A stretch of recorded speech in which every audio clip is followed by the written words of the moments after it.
아버지, 저는 회장님 뜻대로 살 수 없습니다.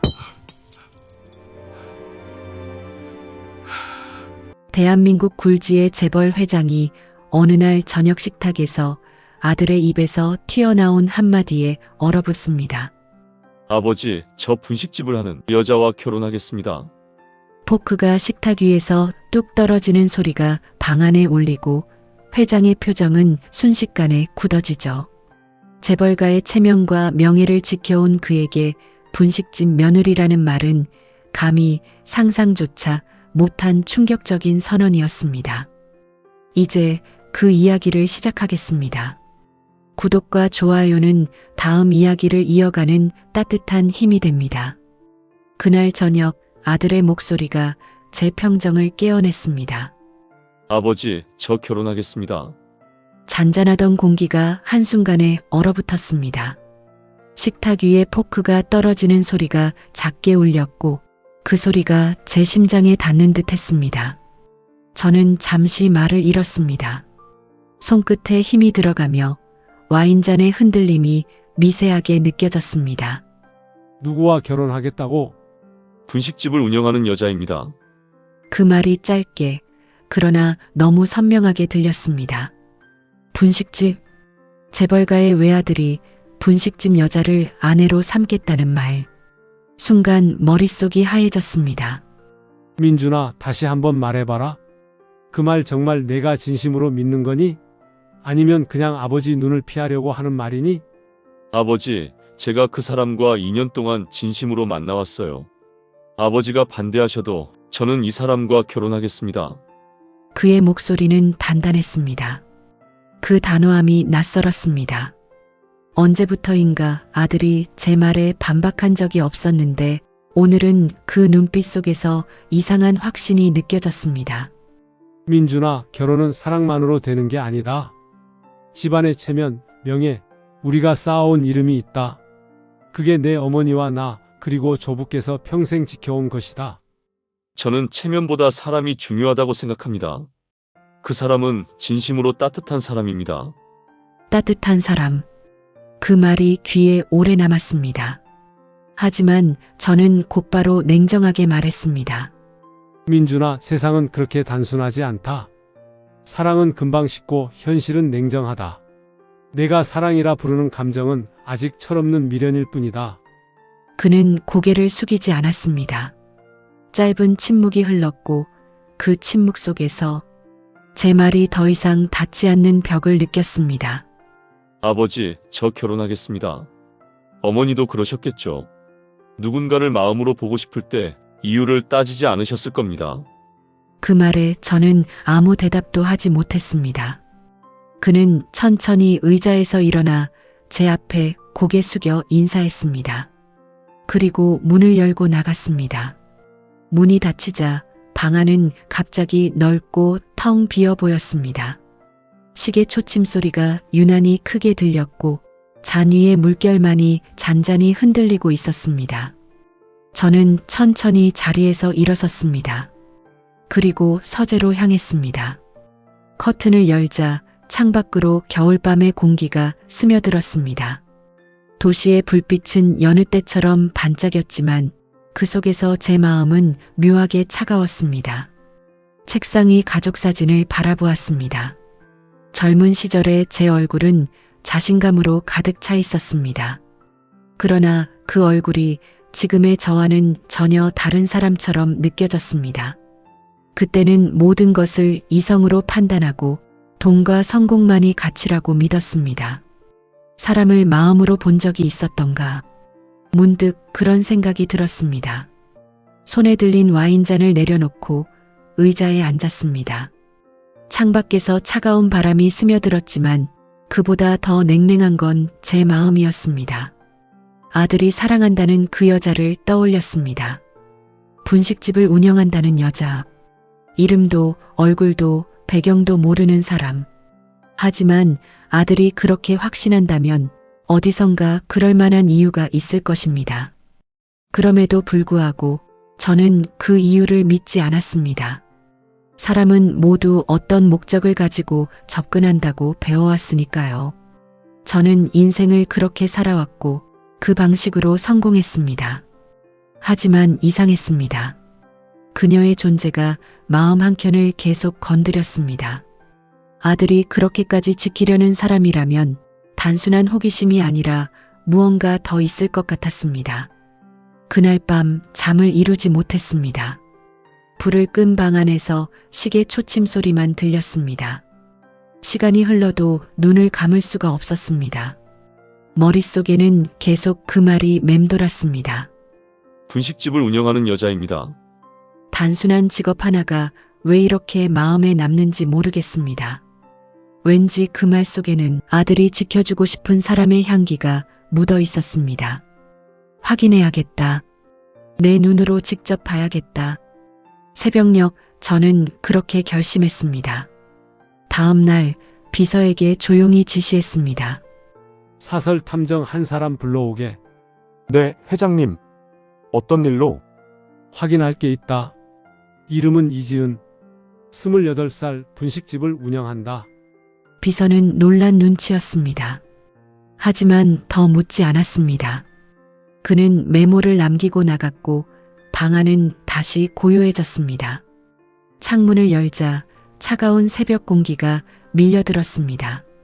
하늘은 아직 희미했고 거리의 가로등은 바람에 흔들리고 있었습니다.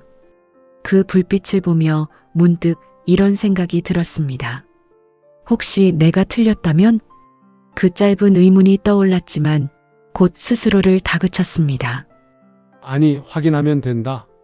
진심이라면 증거가 있겠지. 그렇게 마음을 다잡으며 저는 창문을 닫았습니다.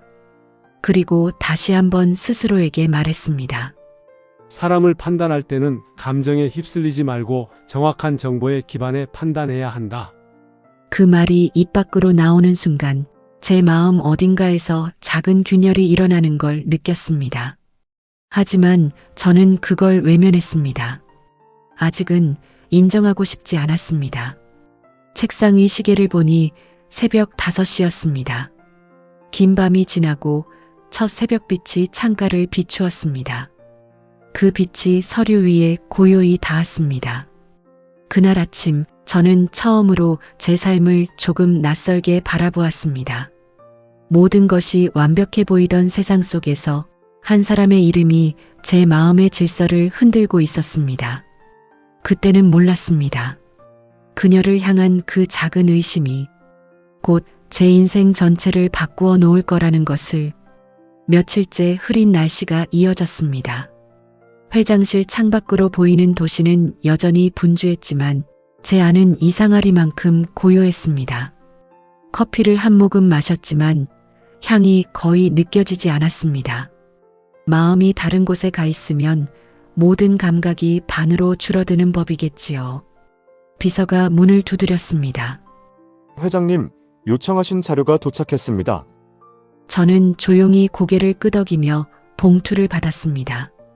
두툼한 회색 봉투 속에는 인쇄된 보고서와 몇 장의 사진이 들어 있었습니다. 손끝이 차가워졌습니다. 보고서를 펼치자 첫 줄이 눈에 들어왔습니다. 피조사자 이지은, 나이 28세, 직업 자영업 분식집 운영. 글자를 따라가며 읽어 내려갔습니다. 부모의 이혼 후 친척 집을 전전, 고등학교 졸업 후 생계형 아르바이트, 현재 대출 상환 중, 저축 거의 없음, 사회적 인맥 전무. 단정한 문장들이었지만 그 안에는 냉기가 묻어 있었습니다. 한 줄 한 줄 읽을 때마다 눈썹 사이에 미세한 주름이 생겼습니다. 그래, 역시 그랬군. 속으로 그렇게 중얼거리며 페이지를 덮었습니다. 책상 위에는 사진 몇 장이 남아 있었습니다. 작은 가게 앞에서 앞치마를 두른 젊은 여자가 보였습니다. 국자를 들고 웃고 있었습니다. 그 웃음은 가난을 감추려는 꾸밈이 아니라 그저 하루를 살아내는 사람의 평온함 같았습니다. 사진을 넘길수록 묘한 감정이 일었습니다. 분명히 냉정해야 했는데 그 얼굴의 표정이 자꾸만 마음에 걸렸습니다. 그때 비서가 다시 말을 걸었습니다. 회장님, 다음 주 일정 조정은? 잠깐. 제 목소리가 조금 짧게 끊겼습니다. 그런데 이 이지은이라는 사람 혹시 다른 어떤 복잡한 교류 관계나 특이한 점은 없나? 비서는 고개를 끄덕이며 답했습니다. 네, 회장님. 확인해 본 결과 이지은 씨는 거래처 기록도, 금융 내역도, 사회활동 내역도 모두 아주 깨끗했습니다. 특별히 문제될 만한 관계나 흔적은 전혀 없습니다. 그 말이 이상하게 귀에 오래 남았습니다. 세상에 완전히 깨끗한 사람이란 없다고 믿어왔는데 그녀는 그 단어로만 요약되었습니다. 창문을 바라보았습니다. 바람이 불 때마다 커튼이 살짝 흔들렸습니다. 책상 위에 사진 한 장이 미끄러져 바닥으로 떨어졌습니다. 몸을 굽혀 사진을 주었습니다. 그녀의 눈빛이 마치 제 쪽을 바라보는 듯 했습니다. 그 시선이 순간 제 마음을 흔들었습니다. 책상 위 시계를 보니 오후 4시를 가리키고 있었습니다. 늘 그 시간쯤이면 하루의 긴장이 풀리는데 오늘은 이상하게 손끝이 떨렸습니다. 직접 봐야겠다. 그 결심이 자연스레 떠올랐습니다. 내 눈으로 확인하자. 이건 감정이 아니라 판단이다. 그날 저녁 민준이 퇴근 후 집으로 들어왔습니다. 그는 제 눈치를 살피며 조심스럽게 물었습니다. 아버지, 조사하셨습니까? 그건 내가 알아서 할 일이다. 그녀는 민준아, 제 목소리를 낮췄습니다. 사람을 판단할 때는 감정에 의존하기보다는 정확한 정보에 의지해야 한다. 감정만으로는 삶의 중요한 결정을 지키기 어렵다는 뜻이지? 그는 잠시 고개를 숙이다가 조용히 제 옆을 지나쳤습니다. 그의 뒷모습을 보며 묘한 감정이 스쳤습니다. 예전엔 당연했던 권위가 오늘따라 조금 무겁게 느껴졌습니다. 그날 밤 서재 불을 끄지 않았습니다. 보고서를 다시 펼쳤지만 글자가 흐릿했습니다. 눈앞의 활자는 그대로인데 마음속에는 국수 냄새와 사람들의 웃음소리가 떠올랐습니다. 그녀의 가게 앞을 스쳐 지나가던 기억이 짧게 스쳤습니다. 이건 단순한 호기심이 아니다. 뭔가 이상하다. 그녀의 얼굴을 떠올리며 다시 사진을 들여다봤습니다. 이 세상 어디에서도 쉽게 볼 수 없는 눈빛이었습니다. 가난했지만 초라하지 않았고 힘들었지만 눈동자는 따뜻했습니다. 그때 비서가 다시 문을 두드렸습니다. 회장님, 야근하신다기에 커피를 좀 가져왔습니다. 놔두고 가게. 그가 나간 뒤 책상 위 커피잔에서 김이 천천히 올랐습니다. 그 김이 보고서의 활자 위로 부드럽게 흘렀습니다. 문득 그런 생각이 들었습니다. 사람의 마음도 이 김처럼 스며드는 건가? 아무리 막아도 결국 따뜻한 건 새어나오는 법이지. 시계를 보니 밤 10시가 넘었습니다.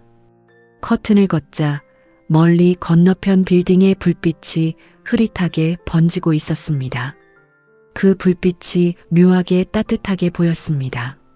마음 한구석이 조금 불편했습니다. 이성은 그대로인데 가슴이 그 말을 듣지 않는 느낌이었습니다. 이건 단순한 확인이다. 감정이 아니다. 스스로에게 그렇게 다짐하며 수첩에 메모를 남겼습니다. 직접 확인 요망, 변장 필요, 진실 확인 전 감정 개입 금지. 그 글씨가 종이 위에 눌러앉았습니다. 펜 끝이 종이를 스치는 소리가 조용히 울렸습니다. 잠시 펜을 내려놓고 창가에 섰습니다. 유리창에 비친 제 얼굴이 어둠 속에 잠겨 있었습니다. 그 얼굴이 낯설었습니다. 늘 모든 것을 꿰뚫어 본다고 믿었던 사람의 얼굴이 아니었습니다. 그날 밤 침대에 누워서도 쉽게 잠들지 못했습니다. 눈을 감으면 그녀의 미소가 떠올랐습니다. 어쩐지 그 미소가 저를 지켜보는 것 같았습니다. 이유를 알 수 없는 불안과 미묘한 온기가 동시에 번졌습니다. 확인하자. 그게 나를 위한 일이다. 그 말로 스스로를 설득하며 눈을 감았습니다. 그러나 새벽녘 가슴 어딘가에서 묘한 떨림이 이어졌습니다. 그건 불안이라기보다 오랫동안 잊고 지냈던 설렘에 가까웠습니다. 아침 공기가 유난히 차갑게 느껴졌습니다. 저는 정장을 벗고 오래된 점퍼를 걸쳤습니다. 넥타이 대신 목도리를 느슨히 감았고 광이 지워진 운동화를 꺼내 신었습니다. 거울 앞에 서자 제 얼굴에 각이 조금 무뎌 보였습니다. 늘 단단하게 세워두던 표정이 낯설게 느껴졌지만 오늘만큼은 그 낯설미 필요하다고 생각했습니다. 회장이 아니라 그냥 한 사람의 손님으로 가겠습니다. 그렇게 마음을 정리했습니다. 골목 초입에 서자 차가운 바람이 뺨을 스쳤습니다. 상점 셔터들 사이로 새어나오는 국물 냄새가 은근하게 퍼졌습니다. 저는 고개를 조금 숙이고 어제 메모에 적어둔 주소를 떠올렸습니다. 모서리가 해진 간판, 하얀 김이 올라오는 작은 출입문, 손으로 쓴 메뉴판. 그 모든 것을 떠올리니 발걸음이 자연스럽게 그리로 향했습니다. 문을 여는 순간 작은 종소리가 부드럽게 울렸습니다. 그 소리 뒤로 따뜻한 인사가 이어졌습니다. 어서 오세요. 편한 자리로 앉으시면 됩니다. 저는 구석의 자리에 앉았습니다. 눈을 들자 그녀가 앞치마 끈을 고쳐매고 있었습니다. 어제 보고서에서 보았던 사진 속 미소와 같았지만 실제의 미소는 사진보다 훨씬 조용하고 넓었습니다. 계산된 친절이 아니라 일상의 습관처럼 몸에 밴 따뜻함이었습니다. 그녀는 물잔을 내려놓으며 말했습니다. 국물이 오늘 특히 좋습니다. 먼저 한 잔 드실래요? 저는 고개를 끄덕였습니다. 뜨거운 김이 입술에 닿자 긴장이 조금 풀렸습니다. 국물 한 모금이 목을 타고 내려가자 속이 서서히 데워졌습니다. 오래전 잊었던 온도가 되살아나는 느낌이었습니다. 저는 조용히 주문을 건넸습니다. 잔치국수 하나 그리고 김밥 반으로 부탁드립니다. 네, 금방 준비하겠습니다. 그녀는 짧게 미소 지은 뒤 익숙한 손놀림으로 주방 쪽으로 돌아섰습니다. 면을 헹구는 물소리, 국물이 끓으며 내는 잔잔한 숨소리, 채소를 다지는 소리가 바쁘게 얽혔지만 시끄럽지 않았습니다. 저는 그 소리를 들으며 천천히 호흡을 가다듬었습니다. 확인하는 일입니다. 감정은 나중 문제입니다. 제 안에서 또렷한 문장이 한 번 더 정리되었습니다. 잠시 후 그릇이 제 앞에 내려왔습니다. 계란지단과 파가 가지런히 얹힌 면발 위로 김이 부드럽게 퍼졌습니다. 젓가락을 들어 한 가닥을 조심스럽게 들어 올렸습니다. 면이 끊기지 않고 미끄러지듯 떨어졌습니다. 입에 넣자 담백한 멸치 향이 먼저 닿았고 뒤이어 간장의 깊이가 조용히 따라왔습니다. 부담스럽지 않은 맛이었습니다. 저는 고개를 들어 그녀를 바라보았습니다. 다른 손님에게도 같은 목소리, 같은 속도로 말을 건네고 있었습니다. 김이 좀 매울 수 있어요. 물은 제가 더 가져다 드릴게요. 그녀는 아이가 들어오면 허리를 조금 더 낮추었고 연세 지긋한 분에게는 접시를 더 따뜻한 쪽으로 밀어드렸습니다. 서두르지 않는 동작, 그러나 망설임 없는 손끝. 그 동작 하나하나가 이곳의 시간을 부드럽게 움직이고 있었습니다. 저는 젓가락을 잠시 내려놓고 물었습니다. 여기는 혼자 운영하십니까? 그녀가 제 쪽을 보며 고개를 끄덕였습니다. 네, 그렇습니다. 가끔 손이 부족하지만 손님들이 천천히 드셔서 괜찮습니다. 빈말처럼 들리지 않았습니다. 그는 사실을 전하면서도 말끝을 부드럽게 감싸듯 전해주었고 그 말투 덕분에 듣는 사람은 한 번 더 마음의 긴장을 풀 수 있었습니다. 저는 조용히 감상을 말했습니다. 국수가 참 좋습니다. 덕분에 몸이 풀리는군요. 따뜻해야죠. 오늘 바람이 차갑거든요. 그 말이 제 귀에 오래 남았습니다. 따뜻해야죠. 단순한 한마디였지만 그 말 속에는 이 가게의 규칙이 들어있는 듯 했습니다. 손님이 누구든 어떤 하루를 지나왔든 이 문 안에서는 따뜻해야 한다는 약속. 저는 그 약속이 고맙게 느껴졌습니다.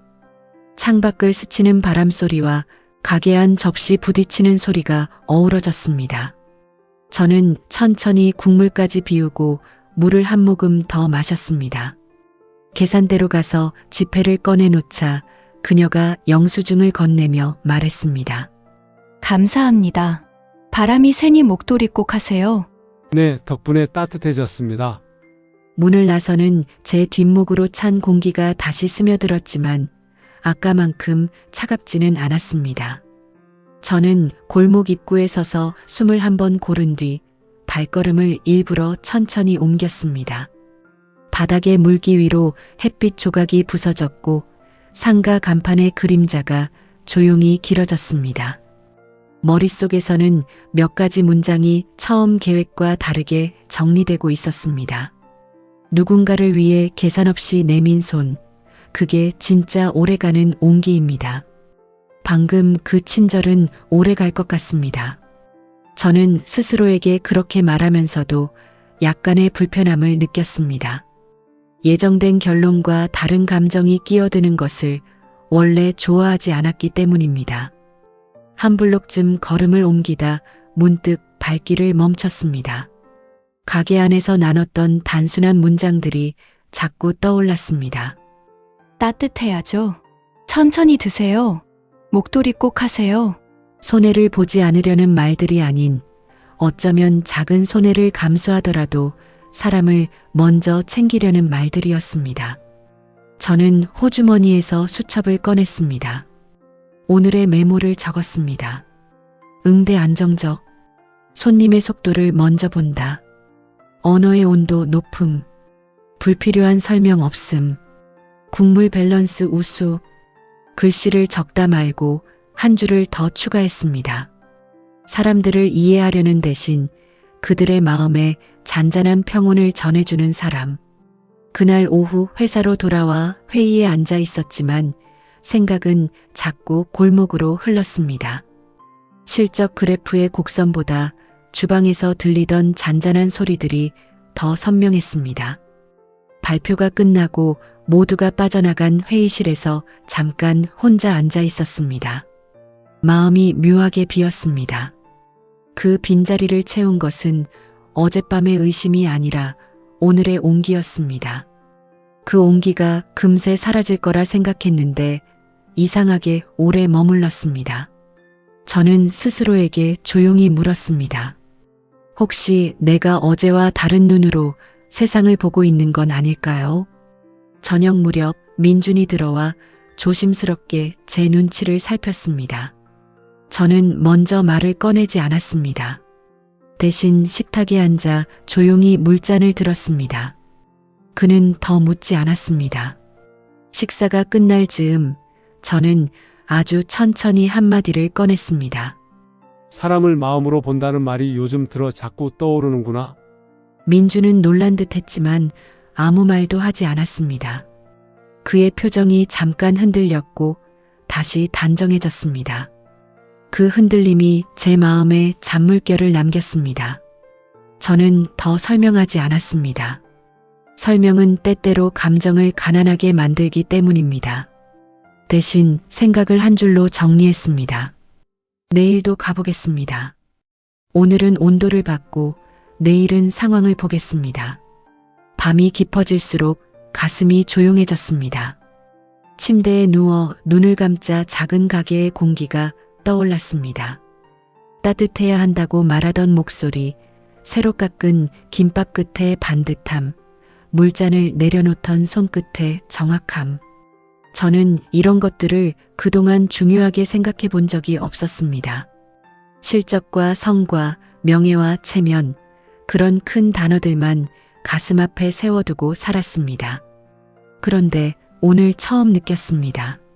사람을 상처내는 건 말이 아니라 그 말 뒤에 작은 동작들이라는 걸. 작은 친절 하나가 하루를 바꿀 수 있습니다. 하루가 바뀌면 사람의 표정이 바뀌고 표정이 바뀌면 인생이 달라질 수도 있습니다. 그 생각이 길게 이어졌습니다. 잠이 들기 전 저는 마지막으로 수첩을 다시 펼쳤습니다. 글씨 사이에 여백이 많았습니다. 그 여백이 낯설지 않았습니다. 예전에 저는 여백을 불안으로 여겼습니다.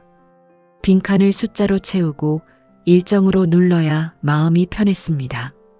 그런데 오늘의 여백은 불안이 아니라 숨이었습니다.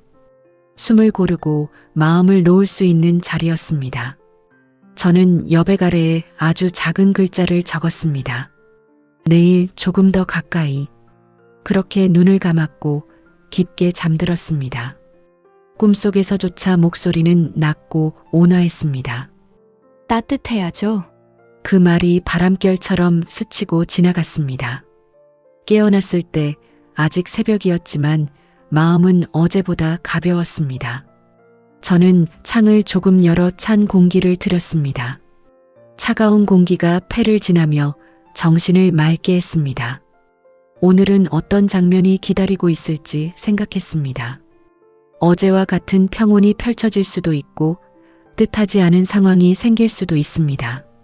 어느 쪽이든 괜찮다고 마음을 정했습니다. 평온은 사람의 본색을 보여주고 사람의 진짜 중심은 불편할 때 드러납니다. 목도리를 두르고 신발끈을 단단히 묶었습니다. 현관을 나서며 마음속으로 아주 짧게 말했습니다. 오늘은 상황을 보겠습니다. 흔들리지 말되 마음의 문을 닫지는 않겠습니다. 발걸음이 어제보다 조금 더 가볍게 골목을 향했습니다. 제 속도는 여전히 느렸지만 마음의 속도는 부드럽게 빨라지고 있었습니다. 그 속도의 변화가 낯설지 않았습니다. 낯설미 불편이 아니라 기대에 가까워졌기 때문입니다.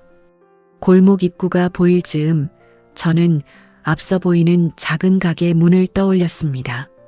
문이 열릴 때 울리는 종소리, 테이블을 닦는 천의 질감, 방금 지은 밥의 고스람, 이런 것들을 생각하다가 문득 웃음이 났습니다. 늦은 나이에 배운 감정들에 이름을 붙이려다 멈췄습니다. 이름보다 중요한 것은 느낌이고 느낌보다 중요한 것은 행동이었습니다. 저는 오늘 더 가까이 앉아보기로 했습니다. 어제는 구석, 오늘은 창가. 사람의 얼굴을 정면으로 보면 마음의 결도 조금 더 또렷하게 보일 것 같았습니다. 문득 주머니 속 휴대전화가 진동했습니다. 화면에는 회의 일정 알림이 떴습니다. 저는 알림을 부드럽게 밀어두었습니다. 오늘 오전 1시간은 제 삶의 방향을 확인하는 시간으로 남겨두고 싶었습니다. 이 작은 1시간이 앞으로의 오랜 시간을 바꿀 수도 있습니다. 그렇게 생각하니 마음이 단단해졌습니다. 단단함이 딱딱함이 되지 않도록 호흡을 길게 두었습니다. 저는 마지막으로 수첩을 열어 오늘의 첫 문장을 준비했습니다. 상황 관찰, 예기치 않은 일 발생 시 반응의 온도, 속도, 언어. 적고 난 뒤 펜을 덮었습니다. 펜 덮개가 닿는 소리가 짧게 울렸습니다. 그 소리가 출발 신호처럼 들렸습니다. 저는 고개를 들고 골목 안으로 한 걸음 더 들어갔습니다. 그리고 마음속으로 아주 조용히 그러나 분명하게 다짐했습니다. 오늘 진짜를 보겠습니다. 오늘은 평온만 있지 않습니다.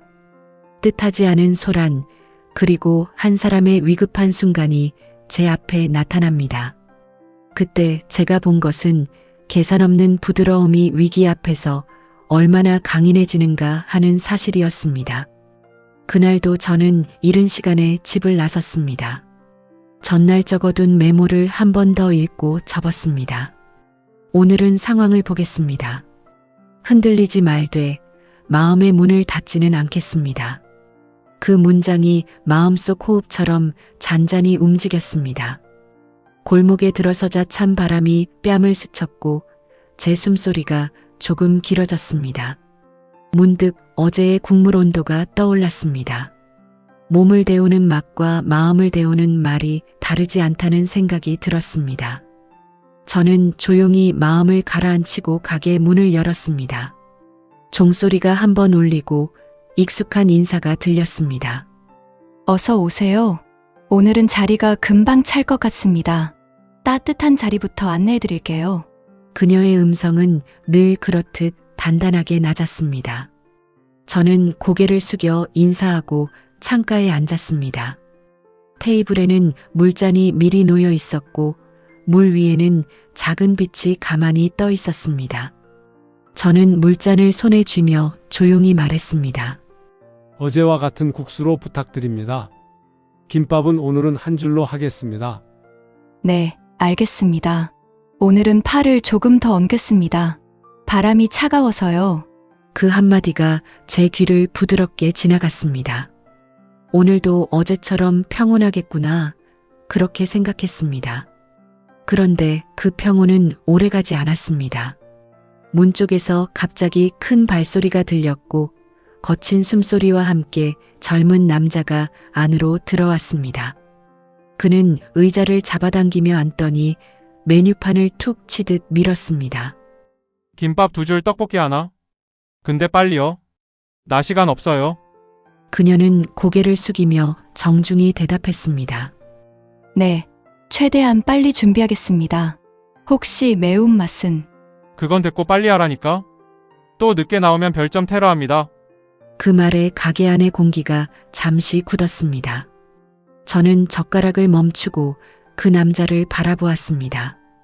그녀는 변명하지 않았습니다. 손을 재빨리 씻고 도마를 정리한 뒤 김밥 김을 펼쳐 밥을 얹었습니다. 동작은 빠르되 초조하지 않았습니다. 밥결을 가볍게 다독이고 속을 고르게 올리고 김을 단단히 말았습니다. 한 줄이 완성될 때마다 칼이 일정한 호흡으로 내려갔습니다. 서두르되 허겁지겁하지 않으려면 이렇게 해야 하는구나. 저는 그 정확함을 보며 이상하게 마음이 진정되는 것을 느꼈습니다. 남자는 계속 휴대전화를 두드리며 쓴웃음을 짓고 있었습니다. 그러다 갑자기 고개를 들더니 소리쳤습니다. 아니, 그쪽 테이블 먼저 주는 거 보세요. 나보다 늦게 왔잖아. 서비스가 이게 뭐예요? 죄송합니다. 국수는 먼저 끓여 올려야 익힘 차이가 덜해서 김밥과 동시에 내드리려. 그건 사장 사정이고요. 손님 순서대로 해야죠. 나 진짜 별로다. 그녀는 눈빛 하나 높이지 않았습니다. 불편을 드려 정말 죄송합니다. 김밥은 거의 다 되었습니다. 음료는 서비스로 드리겠습니다. 혹시 마음이 괜찮으시면 떡볶이는 매운맛 대신 순한 맛으로 바꿔드리겠습니다. 급하게 드셔도 부담이 덜합니다. 한마디 한마디에 서둘러 변명하려는 기색이 없었습니다. 그저 불편을 덜어주려는 사람의 말투였습니다. 남자는 코웃음을 치다가 계산대 쪽을 향해 손을 휘저었습니다. 됐고요. 빨리만 갖다 주세요. 별점은 생각해 볼게요. 그녀는 고개를 숙였습니다. 그리고 주변 손님들에게 먼저 가서 말했습니다. 죄송합니다. 조금 소란스러웠지요. 금방 정리해드리겠습니다. 국물은 제가 돌며 채워드릴게요. 그 순간 저는 제 손에서 힘이 빠지는 것을 느꼈습니다. 누구나 기분 나쁠 수 있는 자리에서 왜 그녀는 먼저 사과를 할까요? 그 질문이 마음속으로 흘렀습니다. 저는 젓가락을 잠시 내려놓고 주변을 바라보았습니다. 사람들의 표정이 서서히 풀리고 있었습니다. 그녀의 말이 공기를 가볍게 만들었습니다. 잠시 후 남자의 음식이 먼저 나갔고 그는 더 이상 소리를 높이지 않았습니다. 입안 가득 음식을 넣으며 휴대전화를 만지작거렸습니다. 그제야 저는 제 국수에 젓가락을 다시 들었습니다. 뜨거운 김이 얼굴을 스쳤고 면이 부드럽게 미끄러졌습니다. 저는 속으로 조심스럽게 평가를 정리했습니다. 상황 대응, 과열 방지, 주변 배려, 충분합니다. 그렇게 생각하는 순간 가게 안쪽에서 낮은 신음이 들려왔습니다. 구석자리에 노인 한 분이 몸을 앞으로 기울이며 숟가락을 떨어뜨렸습니다. 그 소리가 아주 작았는데도 제 귀에는 크게 들렸습니다. 저는 자리에서 반사적으로 일어났습니다. 그녀는 저보다 더 빨랐습니다. 앞치마를 쓸어내리며 노인에게 다가가 어깨와 등을 받쳤습니다. 어르신, 괜찮으세요? 잠깐만 저를 보세요. 노인의 눈이 희미하게 흔들렸습니다. 그녀는 한 손으로 테이블을 비우고 다른 손으로 노인의 맥을 짚었습니다. 그 동작이 놀랄 만큼 침착했습니다. 곧바로 또렷한 목소리가 나왔습니다. 119에 신고 부탁드립니다. 의식이 잠깐 흐릿해지셨어요. 주변 손님이 허둥지둥 전화를 걸었습니다. 저는 그녀 곁에 섰습니다. 무엇을 도와야 할지 몰랐지만 몸이 먼저 움직였습니다. 그녀가 노인의 턱을 살짝 들어 기도를 확보하는 것을 보고 저는 노인의 의자를 빼고 공간을 넓혔습니다. 그녀가 짧게 말했습니다. 감사합니다. 지금은 숨이 고르지 않습니다. 혹시 담요 같은 게 있으면. 제 외투를 덮겠습니다. 저는 외투를 벗어 노인의 가슴께로 살짝 덮었습니다. 그녀는 손등으로 노인의 이마와 볼을 차례로 만졌습니다. 괜찮습니다, 어르신. 여기 있습니다. 크게 숨 쉬어 보세요. 하나, 둘 좋아요. 조금만 더요. 그 목소리는 지휘가 아니라 동행에 가까웠습니다. 저는 그 순간 제 오랜 습관이 부끄러웠습니다. 저는 늘 명령하고 움직이게 해왔습니다. 그런데 이 젊은 여자는 사태를 움직이면서도 사람의 마음을 먼저 붙잡았습니다. 그 차이가 공기를 달라지게 했습니다. 멀리서 사이렌 소리가 점점 가까워졌습니다. 그녀는 짧게 주변을 돌아보며 안내했습니다. 길을 조금만 비워주세요. 잠시만요. 넘어지지 않게 의자를 안쪽으로 내. 감사합니다. 괜찮습니다. 곧 도착합니다. 그녀는 노인의 손을 잠시 잡아주었습니다. 그 손을 잡는 방식이 조심스러웠습니다. 누군가를 붙잡는 것이 아니라 함께 버티자는 약속 같았습니다. 저는 그 모습을 보며 마음이 불현듯 저렸습니다. 저 손을 내가 언제 마지막으로 그렇게 잡아보았을까요? 기억을 더듬어 보았지만 쉽게 떠오르지 않았습니다. 구급대원이 들어오자 그녀는 빠르게 말했습니다. 식사 중 갑자기 힘이 빠지셨고 의식이 잠깐 흐려졌습니다. 맥은 잡혔고 호흡은 불규칙했습니다. 기존 병력은 내 혈압약 드시는 걸로 알고 있습니다. 그녀는 노인의 품에서 천천히 물러나 구급대원이 자리를 대신하도록 했습니다. 들것이 들어오고 노인의 호흡이 약간 안정되는 것이 보였습니다. 그런데 그녀는 다시 앞치마 끈을 고쳐 매더니 말했습니다. 제가 같이 가겠습니다. 보호자가 지금 이 근처에 없으셔서요. 구급대원이 고개를 끄덕였고 노인이 실려나갔습니다. 그녀는 급히 계산대를 향해 돌아왔습니다. 저는 그제야 다가가 조심스레 물었습니다. 가게는 어떻게 하시겠습니까? 잠시 문을 닫겠습니다. 다들 불편을 드려 죄송합니다. 그녀는 카드 단말기 옆에 작은 종이를 꺼내 짧은 메시지를 적었습니다. 갑작스러운 상황으로 잠시 문을 닫습니다. 이해해 주셔서 감사합니다. 글씨가 또박또박했고 말투와 닮아 있었습니다. 저는 그 종이가 유리문 안쪽에 붙는 것을 바라보았습니다. 거친 상황 뒤인데도 문장은 딱딱하지 않았습니다. 사람에게 말하듯 예의를 지키고 있었습니다. 그녀는 손님들을 향해 고개 숙여 인사했습니다. 죄송합니다. 오늘은 여기까지 하겠습니다. 다음에 오시면 따뜻하게 대접하겠습니다. 그 말에 누구도 불평하지 않았습니다. 모두 조용히 고개를 끄덕였고 몇 명은 작은 응원의 말을 남겼습니다. 사장님, 잘 다녀오세요. 걱정 마세요. 다음에 올게요.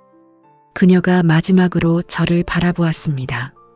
저는 서툰 미소를 지으며 고개를 끄덕였습니다. 제가 가게문 정리하는 것을 도와드릴까요? 괜찮습니다. 도와주셔서 감사합니다. 금방 다녀오겠습니다.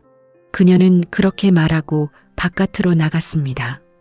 구급차 문이 닫히고 사이렌이 멀어졌습니다. 그 소리가 골목을 빠져나갈 때까지 저는 움직이지 못했습니다. 가게 안에 남아있던 온기가 서서히 식는 느낌이 들었습니다. 그러나 그 식음은 차가움이 아니라 고요함에 가까웠습니다. 한 사람의 행동이 만들어낸 고요함이었습니다. 사람들이 흩어진 뒤 저는 문 안쪽의 종이를 한참 바라보았습니다. 잠시 문을 닫습니다. 그 문장은 장사를 포기한 문장이 아니라 누군가의 오늘을 지키기 위한 문장이었습니다. 저는 손등으로 유리창 모서리를 가볍게 만졌습니다. 차가운 감촉이 전해졌지만 마음은 이상하게 따뜻했습니다. 오늘도 또 배웁니다. 사람의 중심이 어디에 있는지를. 그렇게 중얼거린 뒤 저는 골목 밖으로 천천히 걸어 나왔습니다. 바람이 불었고 하늘이 조금 더 맑아졌습니다. 저는 호주머니에서 수첩을 꺼냈습니다. 오늘의 기록을 단정히 적었습니다. 소란 발생 시 목소리 유지, 주변 사람들에게 먼저 사과, 위급 상황에서 우선순위 명확, 정보 전달 정확, 동행의 태도. 마지막 줄을 적다 말고 펜을 잠시 멈췄습니다. 그리고 조용히 한 문장을 덧붙였습니다. 장사는 멈췄지만 삶은 멈추지 않았다. 그날 저녁 집에 돌아와 서재 불을 켜지 않았습니다. 어둠 속에서 가만히 의자에 앉아 있었습니다. 불을 켜면 말이 많아질 것 같았습니다. 저는 오늘 보았던 장면을 천천히 되감았습니다. 누군가의 큰 소리를 조용히 달래던 말, 쓰러진 어르신의 손을 살포시 잡던 손, 구급차를 따라가며 제가 같이 가겠습니다 라고 말하던 목소리. 그 장면들이 제 안을 지나가며 자리를 바꿔놓았습니다.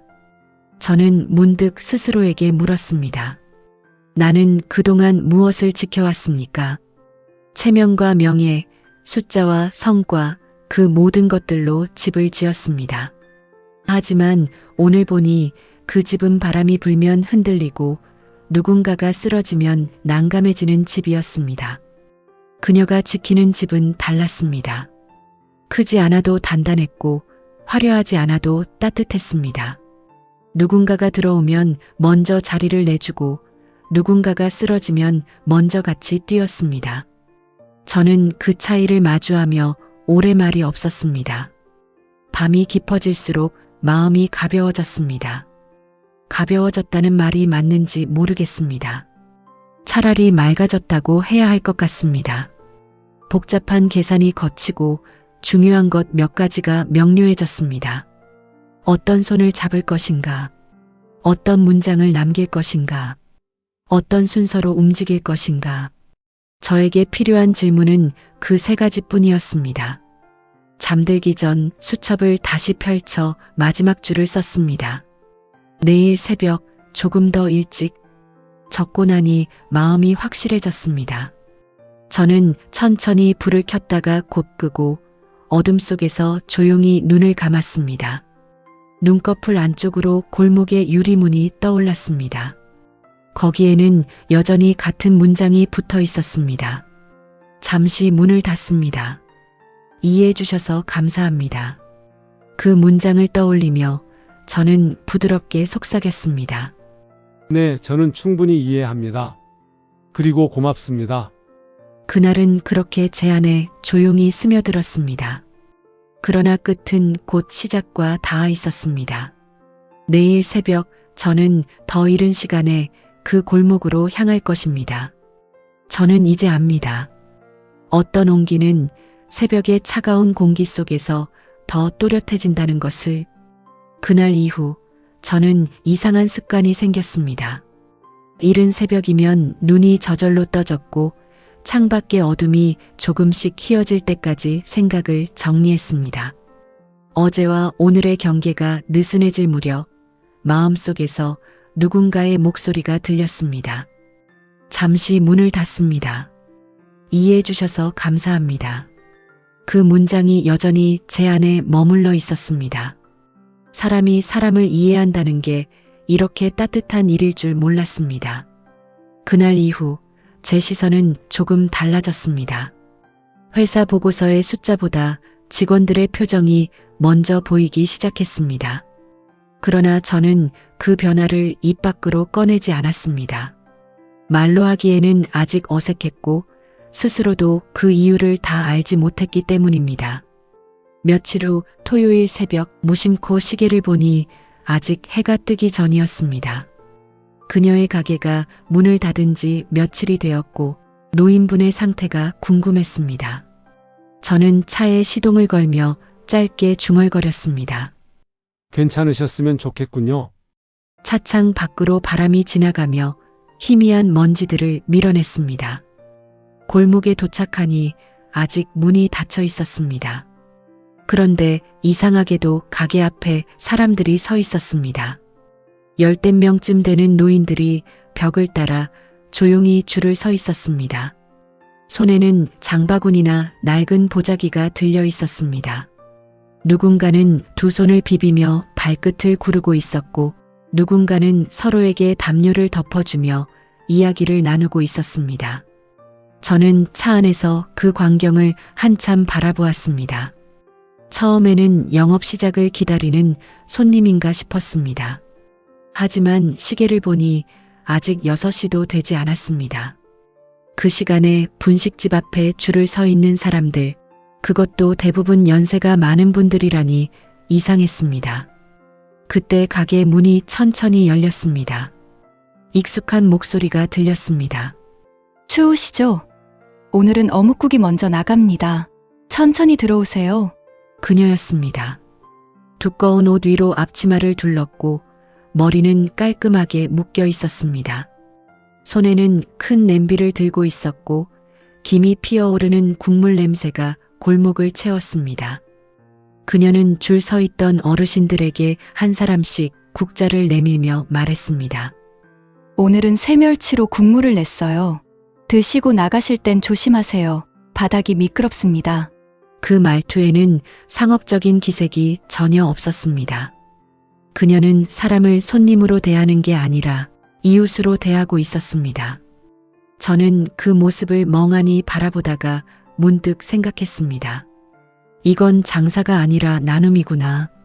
가게 안쪽에는 미리 준비된 김치와 밥, 그리고 작은 반찬들이 줄지어 있었습니다. 그녀 혼자 모든 걸 차리고 있었지만 얼굴에는 피곤한 기색이 보이지 않았습니다. 오히려 바쁜 동작 속에서도 평온함이 느껴졌습니다. 저는 문가에 서서 그 광경을 조용히 지켜보았습니다. 한 노인이 국그릇을 들며 웃었습니다. 지은 씨, 오늘은 간이 딱 좋네. 입맛이 돌아오셨다니 다행이에요. 요즘 건강은 괜찮으세요? 이제 괜찮지. 이런 데가 있으니 살맛이 나. 그녀는 고개를 끄덕이며 웃었습니다. 그 웃음이 국물의 김처럼 따뜻하게 퍼졌습니다. 저는 한 발짝 더 다가섰습니다. 그리고 문득 지난날의 제 모습을 떠올렸습니다.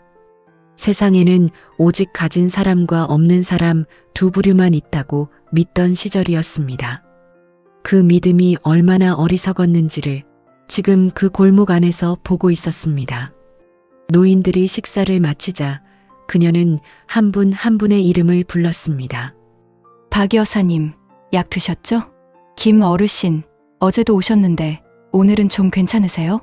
그녀는 그들의 이름을 모두 알고 있었습니다. 그리고 그들이 밥을 다 먹고 나가면 빈 그릇을 직접 씻고 남은 국물까지 한 번 더 확인했습니다. 그런 모습을 보며 저는 숨을 고르듯 생각했습니다. 진심은 반복해서 나온다. 보여주기 위해 하는 일은 오래가지 못한다. 그런데 이 사람은 보여주기 위해 사는 게 아니라 그냥 그렇게 사는 사람이구나. 노인들이 모두 나간 뒤 그녀는 조용히 의자에 앉았습니다. 그때 저는 문을 살짝 열고 들어갔습니다. 그녀가 놀란 듯 고개를 들었지만 곧 미소를 지었습니다. 아, 또 오셨네요. 이른 아침에 그냥 들렀습니다. 오늘은 사람이 많군요. 토요일마다 이렇게 조금씩 모입니다. 따로 광고한 적은 없어요. 무료로 드시는 건가요? 네. 어르신들 중에 끼니 거르는 분들이 많으시거든요. 예전에 제가 그런 도움을 받았던 적이 있어서요. 그때 받은 따뜻함을 조금이라도 돌려드리고 싶었습니다.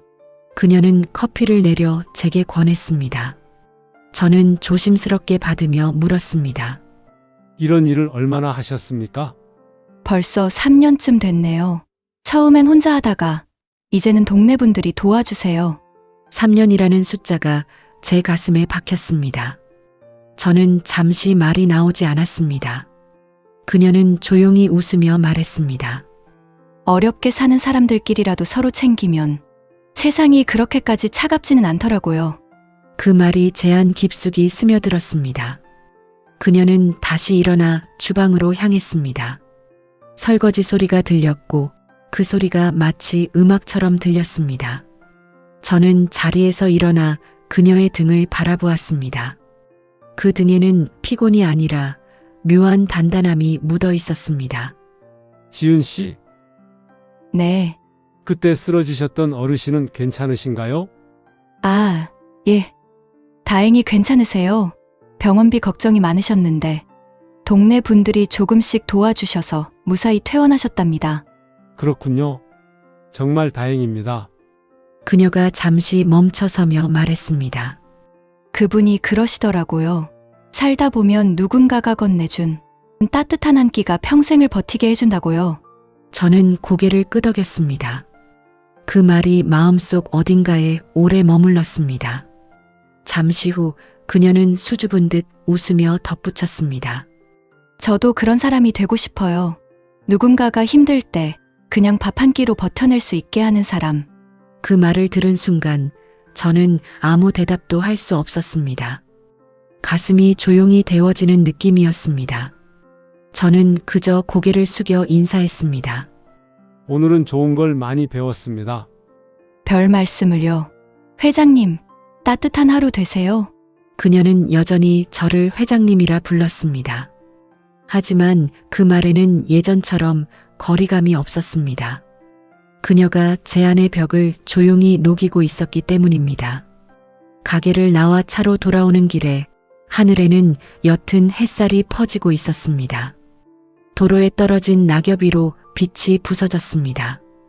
저는 운전대를 잡으며 조용히 중얼거렸습니다. 이런 따뜻함을 지켜야겠구나. 그날 밤 서재에서 오래 앉아 있었습니다. 수첩을 펼치고 적었습니다. 무료 급식 매주 토요일.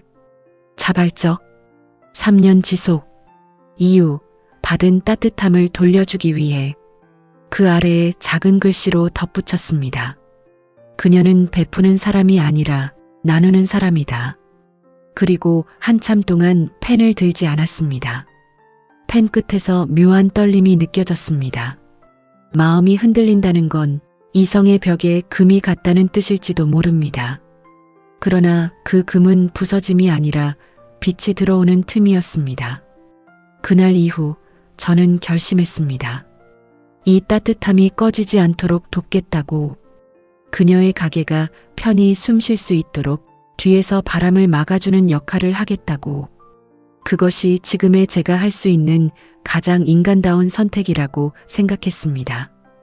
토요일의 따뜻한 장면이 마음속에서 오래 식지 않았습니다. 주말이 지나 월요일이 되었지만 저는 전과 같은 속도로 일과를 시작하지 못했습니다.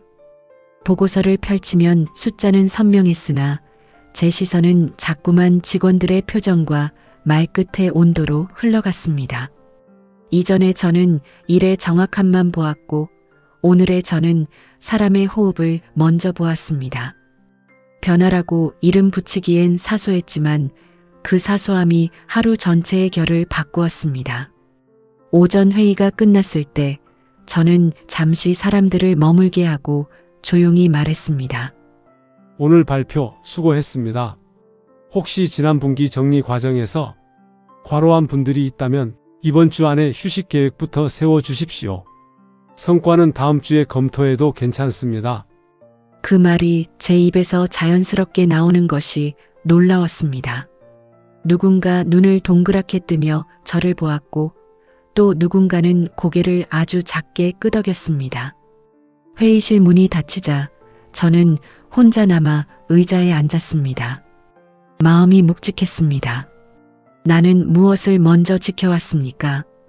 회사였습니까? 사람입니까?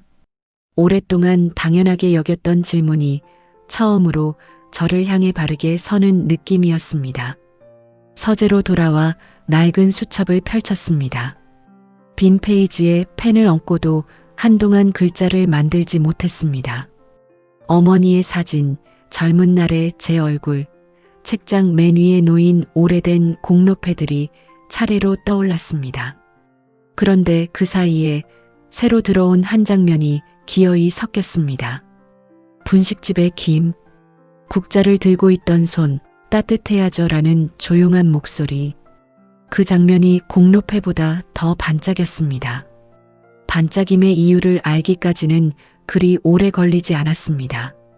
나는 사람에게서 빛을 본 것이지 금속에서 빛을 본 게 아니었습니다.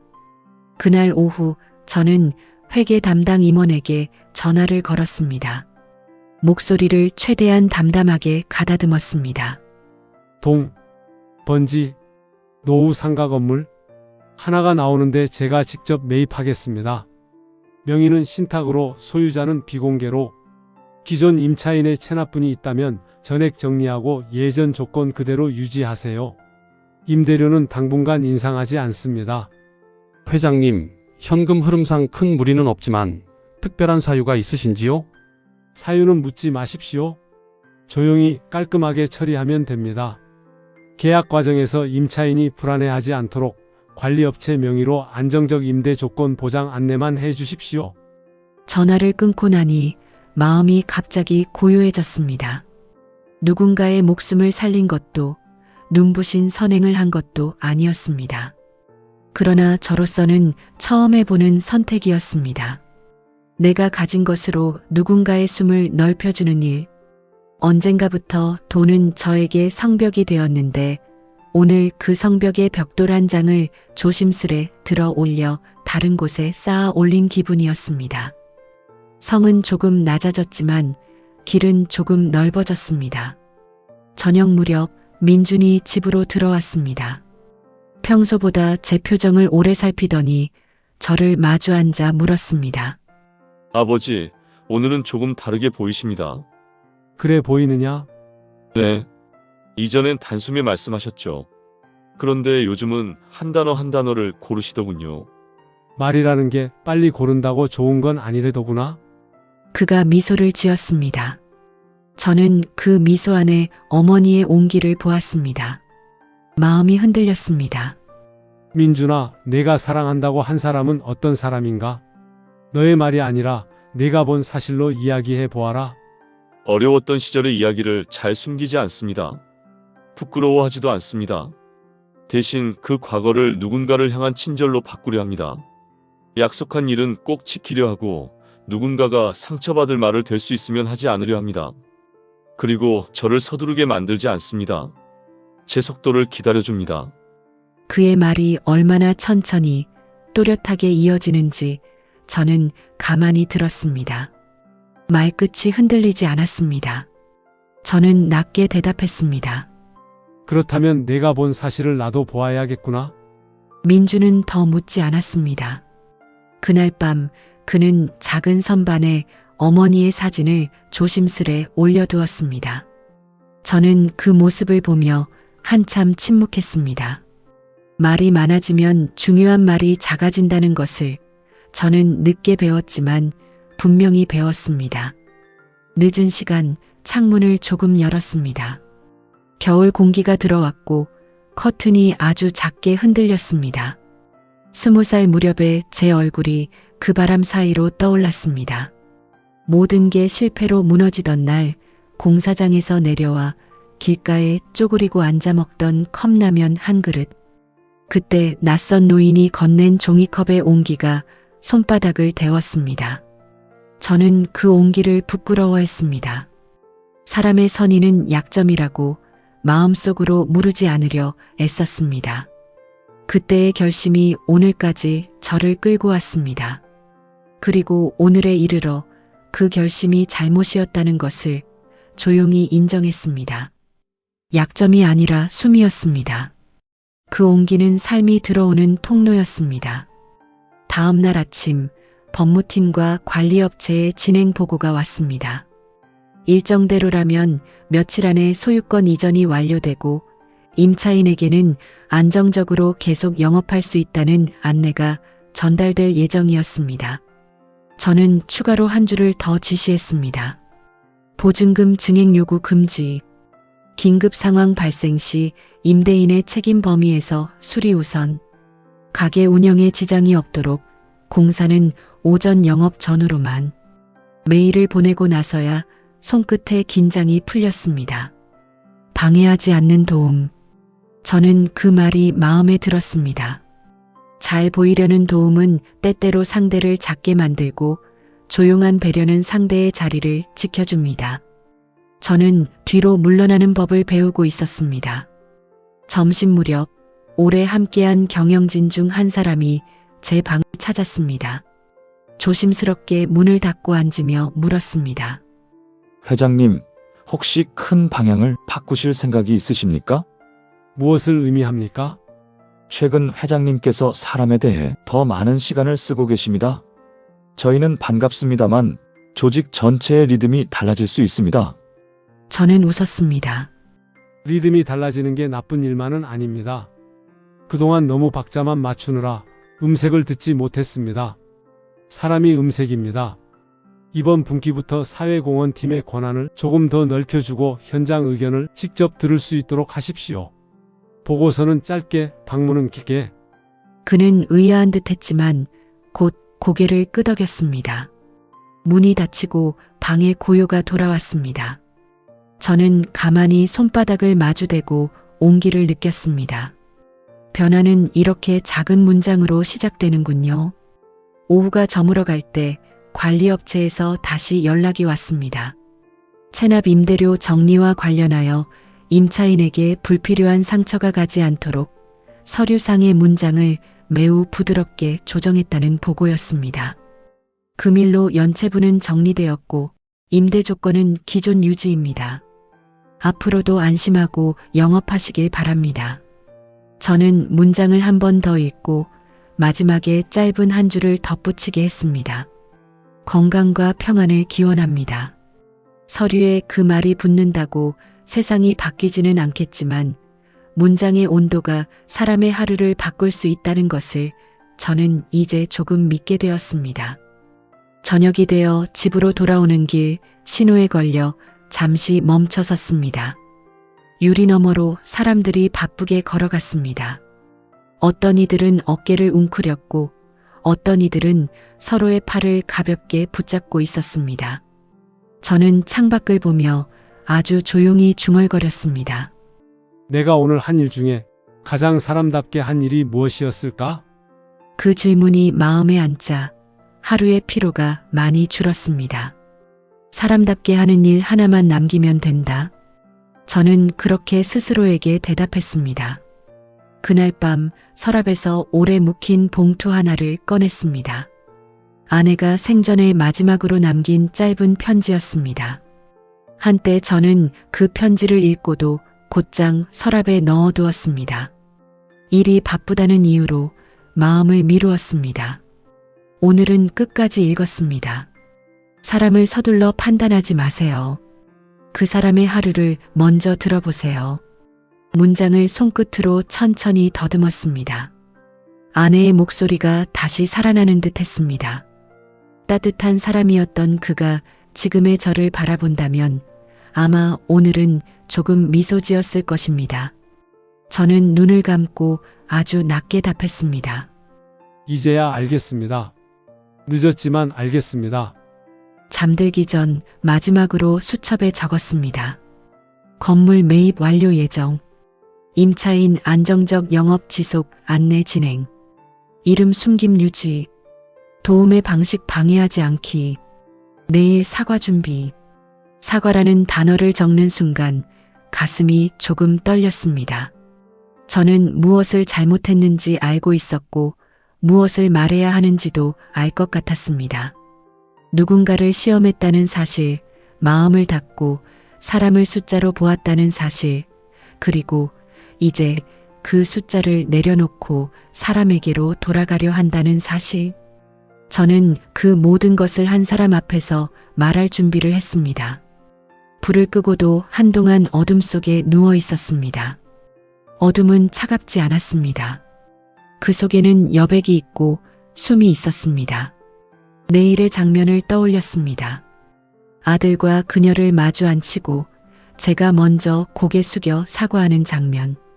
말은 많지 않아야 했습니다.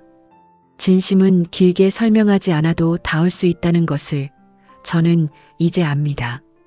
무릎을 꿇는다는 건 체면을 버리는 일이 아니라 마음을 낮추는 일입니다. 그 마음으로 잠에 들었습니다. 잠결에 따뜻한 국물의 향이 떠올랐습니다.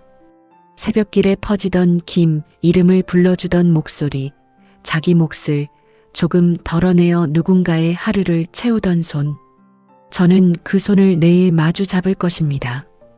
그리고 분명히 말할 것입니다. 제가 틀렸습니다. 배우겠습니다. 그러니 함께 가르쳐 주십시오. 그렇게 제 안에 오래된 겨울이 아주 더디지만 분명하게 물러나고 있었습니다. 그리고 저는 알았습니다. 그 다음 순간 제 인생은 새로운 계절로 들어설 것이라는 것을. 그날 아침 거울 앞에 서서 넥타이를 매는 손끝이 떨렸습니다.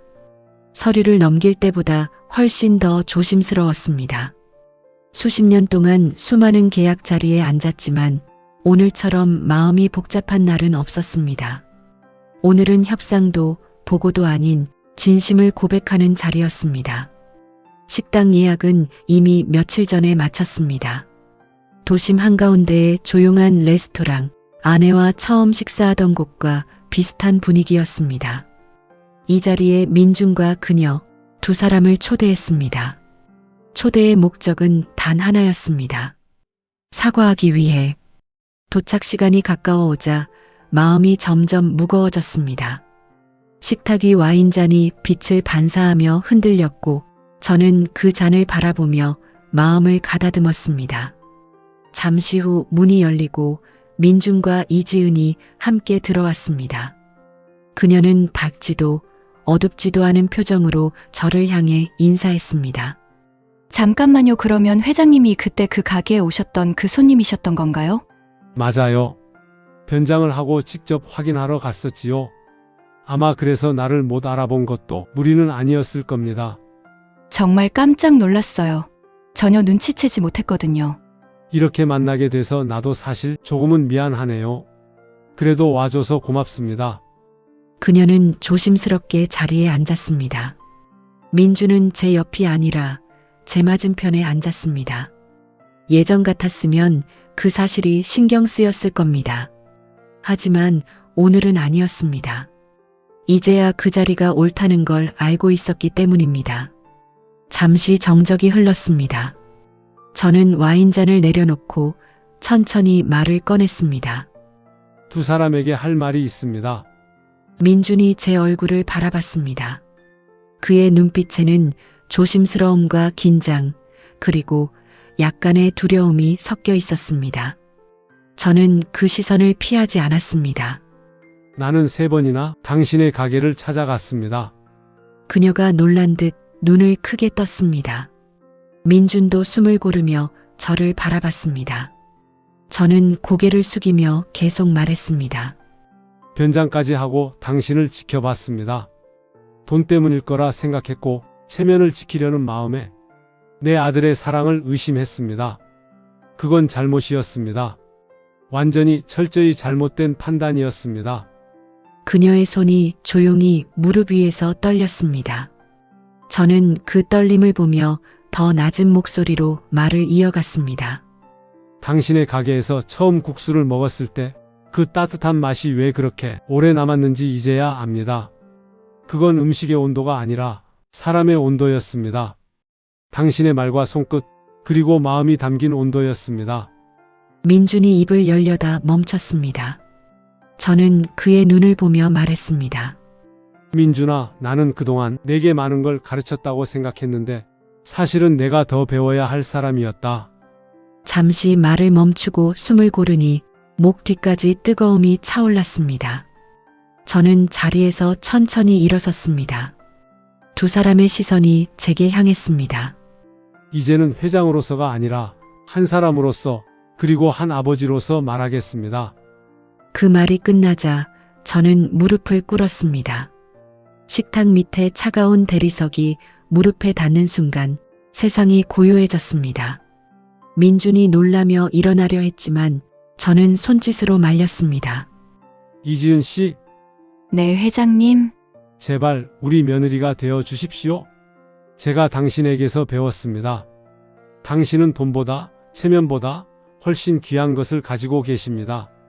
그게 바로 따뜻한 마음입니다. 그녀는 아무 말도 하지 못했습니다. 그저 두 손을 입가에 가져가며 떨었습니다. 민주는 그 모습을 바라보다 저를 향해 한 걸음 다가왔습니다. 아버지, 이제 일어나세요. 저는 천천히 고개를 들었습니다. 이건 나를 위한 무릎이 아니다. 그동안 닫혀있던 내 마음을 여는 무릎이다. 그 말이 제 입에서 흘러나올 때 어디선가 오래된 죄책감이 사라지는 듯 했습니다. 아내의 웃음소리가 귓가에 스쳤습니다. 이제야 제대로 배우는구나. 그런 속삭임처럼 들렸습니다. 잠시 후 그녀가 조용히 자리에서 일어났습니다. 회장님 아니 아버님. 그 말씀만으로도 충분합니다. 무릎을 꿇지 마세요. 저는 그럴 자격이 없습니다. 아닙니다.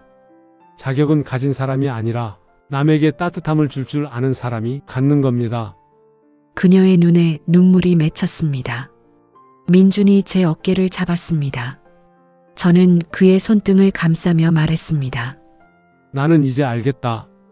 사람은 서로 닮으려고 노력할 때 가장 가까워진다는 것을. 그녀가 눈물을 닦으며 조용히 고개를 끄덕였습니다. 저도 아버님께 배웠습니다.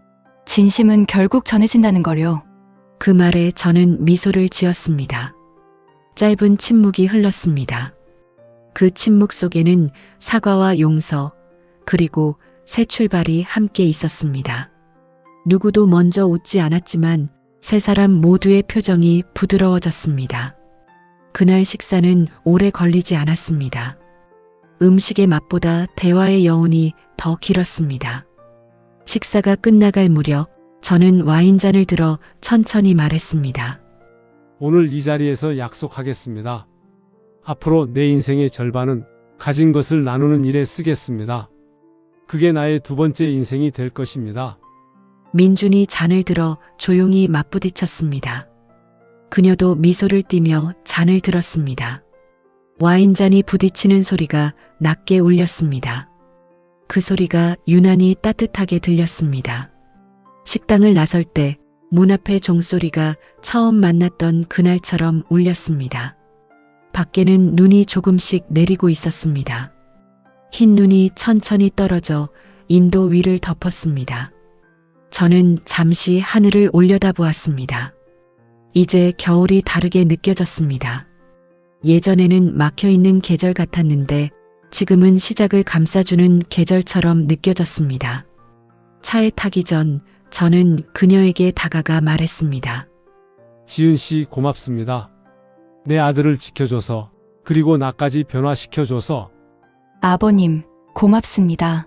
저를 믿어주시기로 한 그 용기가 저희에게 가장 큰 선물입니다. 그녀는 그렇게 말하고 고개를 숙였습니다. 민준이 그녀의 손을 살며시 잡았습니다. 그 손 사이로 눈송이가 떨어졌습니다. 차 안에서 저는 천천히 숨을 내쉬었습니다. 유리창에 김이 맺히고 그 김이 서서히 사라질 때마다 마음속에 남아있던 거리감도 함께 사라지는 듯 했습니다. 집으로 돌아오는 길, 신호등이 바뀌는 동안 창밖의 불빛이 물결처럼 흔들렸습니다.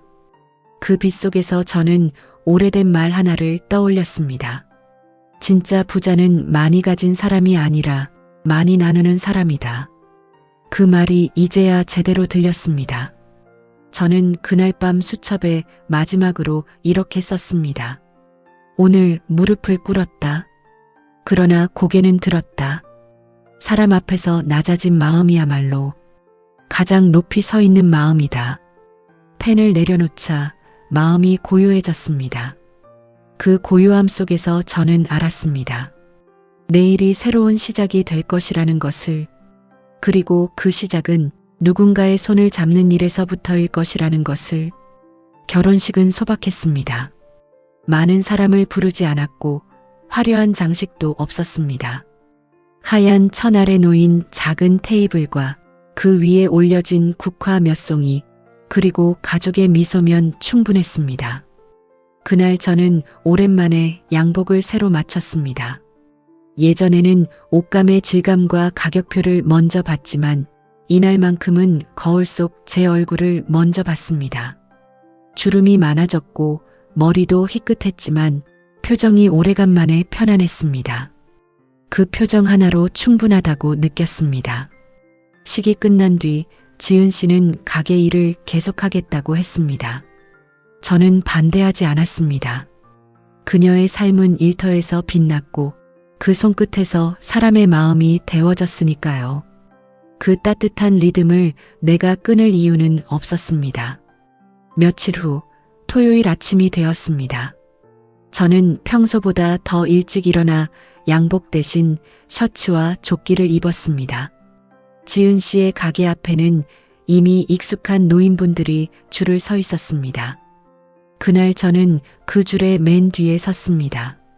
한참 후 문이 열리고 익숙한 목소리가 들렸습니다. 어서 오세요. 오늘은 미역국입니다. 김치가 잘 익었어요. 그녀는 저를 보자 잠시 놀랐지만 금세 미소를 지었습니다. 아버님, 여기까지 오셨네요. 이제 나도 이 팀의 일원 아닙니까? 그럼요. 앞치마는 저 안쪽에 걸어뒀어요. 그날부터 저는 매주 토요일 이 작은 가게의 봉사자가 되었습니다. 처음에는 어색했습니다. 국자를 잡는 손이 무겁고 서빙의 순서도 익숙하지 않았습니다. 하지만 사람들의 감사합니다라는 말이 들릴 때마다 그 손끝의 무게가 가벼워졌습니다. 국물이 조금 넘치면 웃었고 접시가 엇갈리면 서로 도왔습니다. 그 단순한 동작 속에 평생 느끼지 못했던 평화가 있었습니다. 며칠 뒤 민준이도 찾아왔습니다. 정장을 벗고 소매를 거둔 그의 팔에는 어린 시절의 장난기가 조금 돌아와 있었습니다. 아버지, 저도 하겠습니다. 그래, 오늘은 설거지 담당이다. 그거야말로 제 전공이죠. 그 대화가 사람들의 웃음을 불렀습니다. 서로의 목소리가 부딪히며 가게 안이 환해졌습니다. 국물의 향과 웃음이 뒤섞인 공기 속에서 시간이 아주 천천히 흘렀습니다. 한참 바쁜 오전이 지나고 잠시 숨을 돌릴 틈이 왔습니다. 지은 씨가 제 옆에 서서 말했습니다. 아버님, 처음 오셨을 땐 많이 차가우셨는데 이제는 누구보다 따뜻하세요. 저는 웃으며 대답했습니다. 따뜻한 사람 옆에 오래 있으면 차가운 사람도 데워지는 법이죠. 그녀가 미소 지었습니다. 그 미소를 바라보며 문득 아내가 떠올랐습니다. 생전에 누군가를 사랑한다면 그 사람의 온도를 닮으라고 했던 말이 마음속에서 울렸습니다. 이제야 그 뜻을 알 것 같았습니다. 사랑은 뜨겁게 타오르는 것이 아니라 천천히 스며드는 것이었습니다.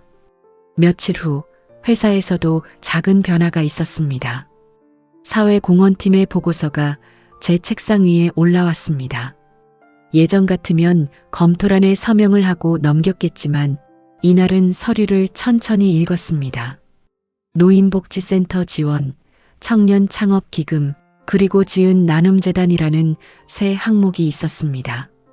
비서가 조심스럽게 말했습니다. 회장님, 이건 신설재단인데요. 직원분들이 회장님 뜻을 참고해서 이름을 정했다고 합니다. 저는 말없이 서류를 덮었습니다. 목이 잠시 메었지만 천천히 대답했습니다. 좋은 이름이네요.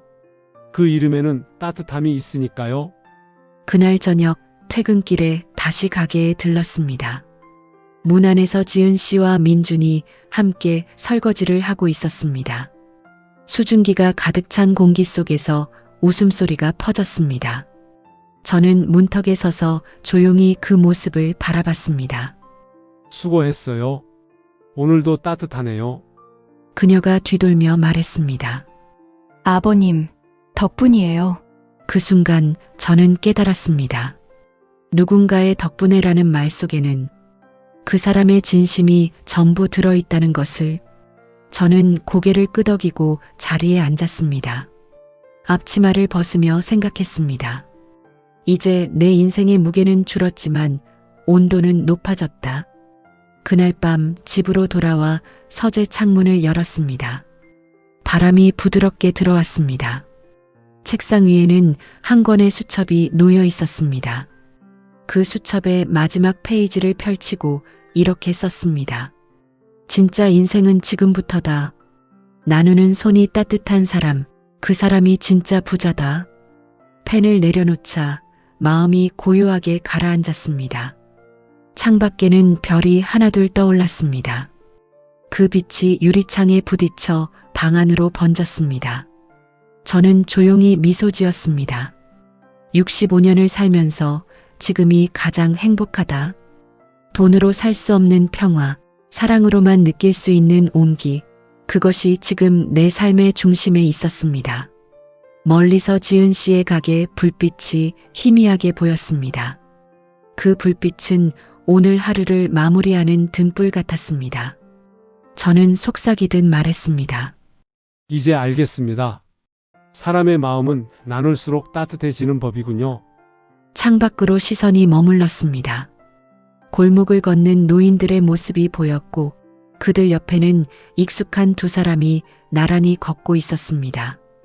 그들의 뒷모습이 작아질수록 제 안의 미련과 후회도 작아졌습니다.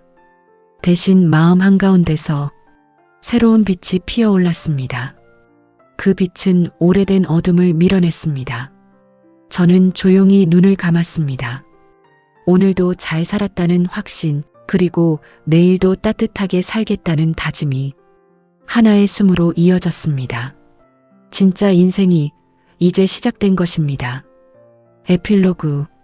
석양이 내려앉은 분식집, 작은 스피커에서 흘러나오는 음악과 가게 안을 채우는 웃음소리. 그 한가운데서 저는 느꼈습니다. 가장 따뜻한 부자는 누군가의 하루를 데워주는 사람이라는 것을. 이야기를 끝까지 함께 해주셔서 감사합니다. 따뜻한 선택의 이야기가 마음에 닿았다면 구독과 좋아요로 따뜻함을 이어가 주세요.